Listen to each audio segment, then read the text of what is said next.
Hello everyone, welcome to my channel. आज हम इस वीडियो में कॉम्पटन इफेक्ट के बारे में डिटेल में डिस्कस करेंगे, जो एक बहुत ही इंपॉर्टेंट टॉपिक है, इंपॉर्टेंट कॉन्सेप्ट है। क्वांटम मैकेनिक्स यूनिट में आपको ये पर्टिकुलर टॉपिक देखने को मिलेगा। एक इंपॉर्टेंट कॉन्सेप्ट है। आज हम इस पर्टिकुलर वीडियो में डिटेल में डिस्कस करेंगे कॉम्पटन इफेक्ट क्या होता है, एंड इसका प्रॉपर नोट्स आपको प्रोवाइड करूंगा, जो आपके एग्जाम प्रिपरेशन के लिए बहुत हेल्पफुल होगा। कॉम्पटन इफेक्ट क्या होता है, इसके बेसिक डेफिनेशन से स्टार्ट करते हैं। The phenomena in which after being scattered from the surface of an element the wavelength of X-ray increase और energy decrease is called Compton effect. ठीक है, तो बहुत सिंपल सा डेफिनेशन है। कॉम्पटन इफेक्ट एक ऐसा फिनोमिना है जिसमें जो एक्सरेज होता है, ठीक है, एक्सरेज का वेवलेंथ इस किसी भी एलिमेंट के सरफेस से टकराने के बाद, स्कैटर्ड होने के बाद उसका वेवलेंथ जो है चेंज हो जाता है, इंक्रीज हो जाता है, तो उसको ही क्या कहा जाता है, कॉम्पटन इफेक्ट कहा जाता है। यहाँ पे डायग्राम में आप इस कॉन्सेप्ट को समझ सकते हैं। जैसे ये हमारा कोई एलिमेंट है, यहाँ पे हमने कोई एलिमेंट रखा है, ये हमारा एक्सरे है, इंसिडेंट रेस है। ठीक है, ये एक्सरे अगर हम इस एलिमेंट पर इंसिडेंट कराते हैं, आपतित करते हैं, तो क्या होता है, स्कैटर्ड हो जाता है। ठीक है, ये हमारा एक्सरे जो है स्कैटर्ड हो जाता है। तो अगर ये हमारा आपतित एक्सरे का जो वेवलेंथ है, जो तरंग दैर्ध्य है, वो लैम्डा है, और स्कैटर्ड जो हमारा एक्सरे है उसका तरंग दैर्ध्य लैम्डा डैश है। तो क्या हो गया, जो हमारा आपतित जो एक्सरे है, जो इंसिडेंट एक्सरे है, उसका जो वेवलेंथ है, ठीक है, वो कम होता है स्कैटर्ड फोटोन या स्कैटर्ड रेस के वेवलेंथ के अपेक्षा। ठीक है, तो वही फिनोमेना जो जिसमें स्कैटर्ड के बाद जो किसी भी एलिमेंट से स्कैटर्ड के बाद एक्सरे का जो वेवलेंथ है वो इंक्रीज हो जाता है, उस फिनोमेना को कॉम्पटन इफेक्ट कहा जाता है। ठीक है, ये कॉन्सेप्ट यहाँ पे जो है कॉम्पटन के द्वारा दिया गया था।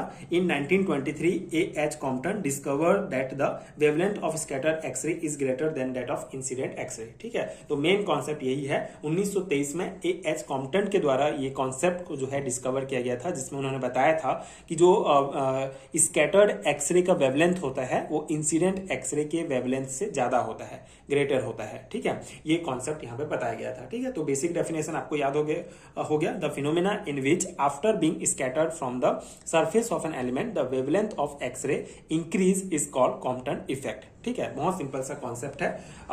ठीक है, इसको किसके द्वारा दिया गया था, 1923 में A.H. कॉम्पटन के द्वारा इस कॉन्सेप्ट को डिस्कवर किया गया था। ठीक है, सिंपल सा आपको ध्यान रखना है कॉम्पटन इफेक्ट क्या है। बेसिकली इसमें यह बताया गया था कि स्कैटर्ड एक्सरे का जो वेवलेंथ होता है वो इंसिडेंट एक्सरे के वेवलेंथ से बड़ा होता है, ग्रेटर होता है। ठीक है, उसी को इस डायग्राम के द्वारा भी शो किया गया है। ये हमारा इंसिडेंट एक्सरे का वेवलेंथ है, जिसको लैम्डा के द्वारा शो किया गया है। ये स्कैटर्ड एक्सरे का वेवलेंथ है, जिसको लैम्डा डैश के द्वारा शो किया गया है। ठीक है, अब ये ऐसा होता क्यों है, इसको हम आगे एक्सप्लेनेशन में डिटेल में डिस्कस करते हैं। तो पहला पॉइंट हमारा, when an X ray photon collides with an electron present on the surface of an element, it transfer some of its energy to the electron and get scattered itself. ठीक है, तो पिछले वीडियोस में भी हमने जब क्वांटम मैकेनिक्स का आप पूरा प्लेलिस्ट देखेंगे, तो स्टार्टिंग में जो हमने डिस्कस किया था कॉन्सेप्ट, उसमें आपको क्लियर हो गया होगा कि जो हमारा जो रेस होता है, जो रेडिएशन होता है, ठीक है, जैसे यहाँ पे एक्सरे की हम बात करें तो एक्सरे का जो रे होगा, ठीक है, जो रेडिएशन होगा, उसमें क्या होता है, एनर्जी होता है, मतलब क्वांटा के रूप में, छोटे छोटे बंडल पैकेट के रूप में एनर्जी होते हैं रेडिएशन में, जिसको क्वांटा कहा जाता है या फोटोन कहा जाता है। ठीक है, तो ये जो फोटोन्स होते हैं इसमें एनर्जी होता है, तो यहाँ पे वही कहा गया है। और ये जो हमारा किसी भी सरफेस में हम ये एलिमेंट रखे हैं, एलिमेंट बहुत छोटे छोटे किससे मिलकर बना होता है, एटम से मिलकर बना होता है, एंड किसी भी एटम में बीच में न्यूक्लियस होता है, और इस प्रकार से जो इलेक्ट्रॉन है ये बाहर घूमते रहते हैं। ठीक है, तो ये एक बेसिक कॉन्सेप्ट हमने डिस्कस किया था पिछले वीडियो में भी, और यही कॉन्सेप्ट है।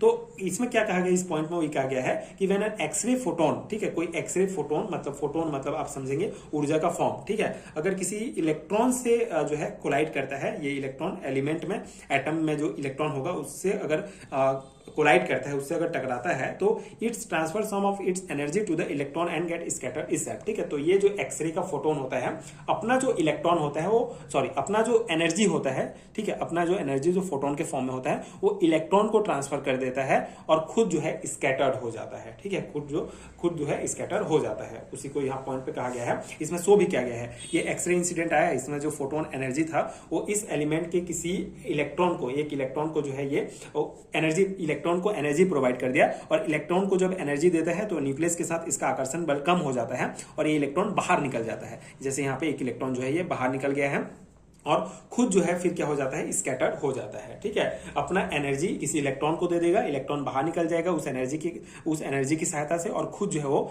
स्कैटर्ड हो जाता है। ठीक है, फोटोन, तो उसी को स्कैटर्ड फोटोन यहाँ पे कहा गया है।